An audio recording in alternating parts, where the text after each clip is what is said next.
Before you start learning this piece, it's a good idea to be able to play the G major scale with legato slurs. So let's give it a go.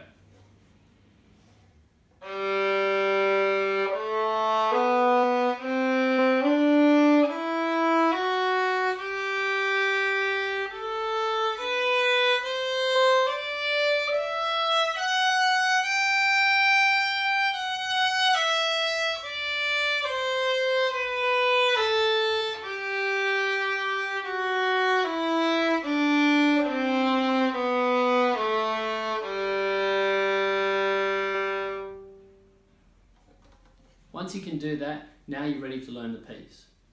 The first thing about this piece in the music are the rests. So you need to be able to count, and there will be piano accompaniment playing along there, but you will need to know when to come in. So at the beginning we've got 4 bars of rest, so you need to count to 4 times. Then there's also 2 beat rest at the end of the first phrase and throughout the piece as well. So being able to count those rests is really important. The next thing is the dynamics. So we start out soft, and then in the second line there's a crescendo to forte, and then back down to piano. I'll just play that for you from the second line.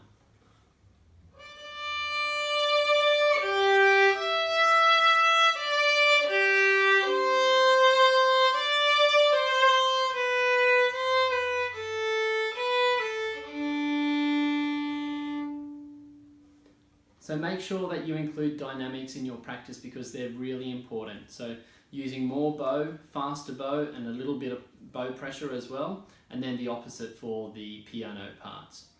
And the final thing is the low third finger in bar 22. Now this can be quite difficult, but if you slow it down, it's not very hard at all. It's just unusual to have third finger. So I'll just play that phrase for you from bar 21.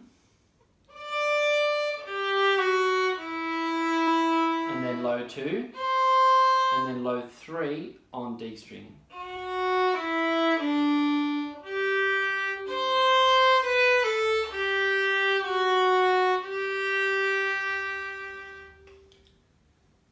Now, if you slow it down really carefully, you'll be able to do that. There's just one more thing about that little phrase. When you're putting first finger down, hold it down and then put second finger right next to it, but on A string. And now put third finger on D string, right next to second finger though.